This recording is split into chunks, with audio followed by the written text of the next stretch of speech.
Oke, sekarang kita akan lanjut ke materi pertama kita di dokumentasi keperawatan. Sebelum kalian melihat video ini, tolong kalian cek dulu video terkait RPS supaya kalian bisa memahami lebih detail terkait poin-poin apa saja sih bahan pengajaran yang ada di dokumentasi keperawatan ini. Oke. Di pertemuan ini ada 4 poin utama yang kita akan bahas, yaitu terkait pengertian, ruang lingkup, sejarah dokumentasi keperawatan, dan tujuan dari dokumentasi keperawatan. Dan di akhir saya tambahkan sedikit mengenai prinsip dari dokumentasi keperawatan. Sebelumnya kemarin saya telah memberikan tugas baca. Itu untuk memperluas wawasan kalian mengenai standar dokumentasi keperawatan dari American Nurses Association, yaitu standar dokumentasi keperawatan yang diterima secara internasional karena itu dari perawat di Amerika. Saya lihat sudah banyak mahasiswa yang melaksanakan tugasnya dan saya beri apresiasi yang tinggi ya untuk mahasiswa yang selalu bisa dapat menyelesaikan tugasnya tepat waktu. Bagi yang belum, saya harapkan untuk segera karena pastinya sesuai dengan kontrak kita sebelum kita memulai pembelajaran online ini adalah mahasiswa tetap harus mengerjakan tugas-tugas yang diberikan oleh dosen selama pembelajaran online ini. Oke, sekarang kita mulai dari pengertiannya. Apa sih dokumentasi? Mungkin saya rasa dalam kehidupan sehari-hari pun kalian pasti melakukan dokumentasi ya, baik dokumentasi yang bersifat tertulis ataupun mungkin yang kalau generasi kalian tuh senang sama dokumentasi yang berupa foto-foto. Nah, tapi sebagai seorang perawat kita harus membuat dokumentasi yang berbentuknya itu tertulis atau tercetak. Kenapa harus dibuat tertulis tercetak? Karena harus jelas tanggung jawab dan tanggung gugatnya. Contoh gampangnya nih, ada pasien masuk dengan DBD, trombosit awalnya 80.000 nih di shift, trombosit awalnya misalnya 8.000 gitu, 8.000 di shift pagi, terus di shift sore dicek lagi kok 30.000. Nah, itu kan harus jelas siapa yang perawat yang menerima hasil lab ini, kemudian kenapa bisa meningkat gini nih, apakah ada kesalahan dari labnya atau mungkin ada salah pemeriksaan sampelnya atau mungkin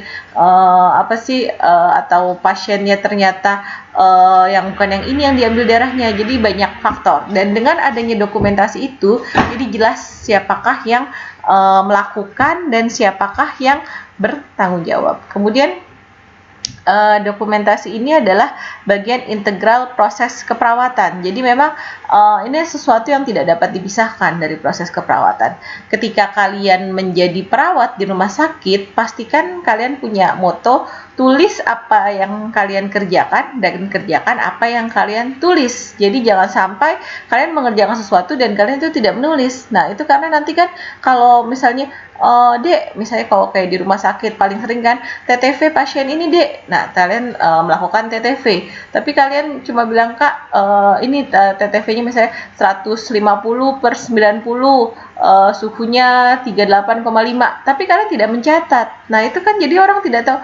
Ini ketika orang akan melihat TTV-nya, orang tidak tahu, oh ini siapa ya yang melakukan gitu. Jadi idealnya memang ketika kita melakukan sesuatu itu harus kita yang langsung menulis.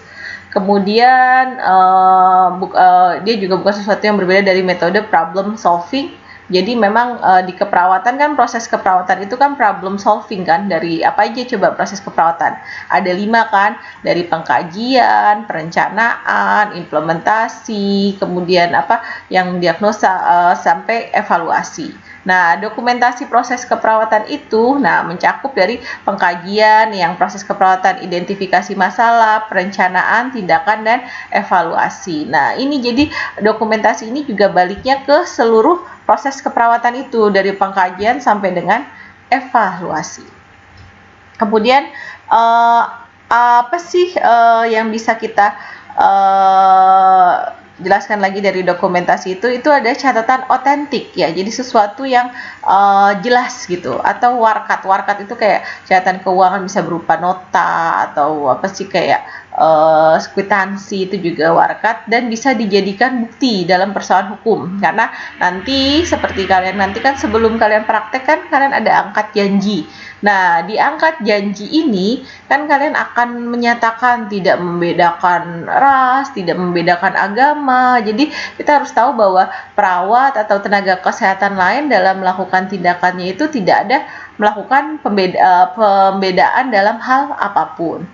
Kemudian di dokumentasi keperawatan itu bukti pencatatan pelaporan yang dimiliki perawat dalam melakukan catatan perawatan klien, perawat, dan tenaga kesehatan lain dengan dasar komunikasi yang akurat dan lengkap tertulis dengan tanggung jawab perawat. Jadi kalau kalian perhatikan di semua akhir dokumentasi keperawatan itu harus jelas ada tanda tangan, tanggal, dan sampai jamnya. Jadi supaya jelas siapa sih ini yang bertanggung jawab, siapakah orang yang melakukan tindakan misalnya dari TTV, yang memberikan makan NGT, yang membantu pasiennya mobilisasi, melakukan ROM. Jadi semua tindakan kita terkait kebutuhan dasar manusia itu harus kita dokumentasikan.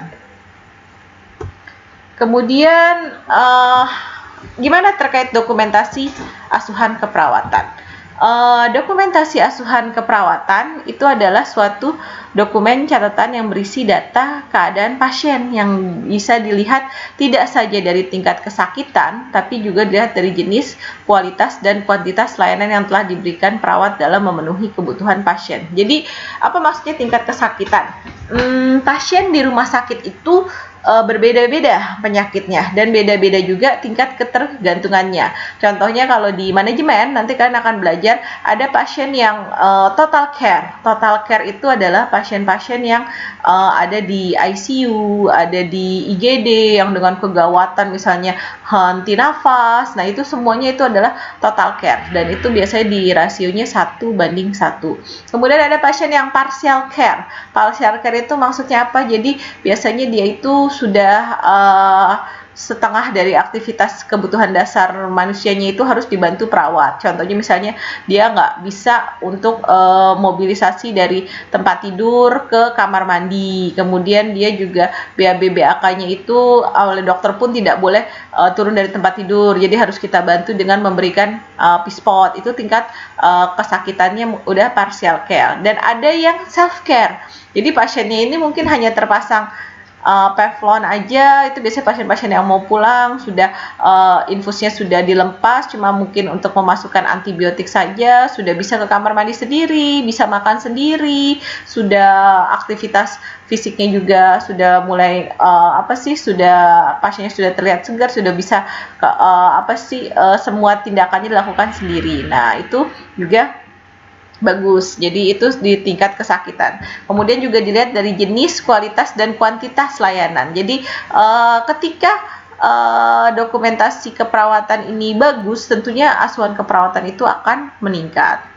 Kemudian ini di dokumentasi asuhan keperawatan juga rangkaian kegiatan dilakukan perawat mulai dari proses pengkajian, diagnosa, dan evaluasi. Jadi memang dokumentasi keperawatan ini semua proses keperawatan dari pasien masuk sampai pasien pulang. Jadi dari kita mengkaji itu kita dokumentasikan. Apa diagnosa keperawatan kita itu kita dokumentasikan. Sampai nanti evaluasi yang SOAP itu pun kita dokumentasikan. Dan saat ini dengan era digital 4.0 itu dokumentasi keperawatan pun tidak hanya tertulis, tapi alhamdulillah sekarang sudah banyak rumah sakit yang menggunakan sistem informasi manajemen keperawatan di mana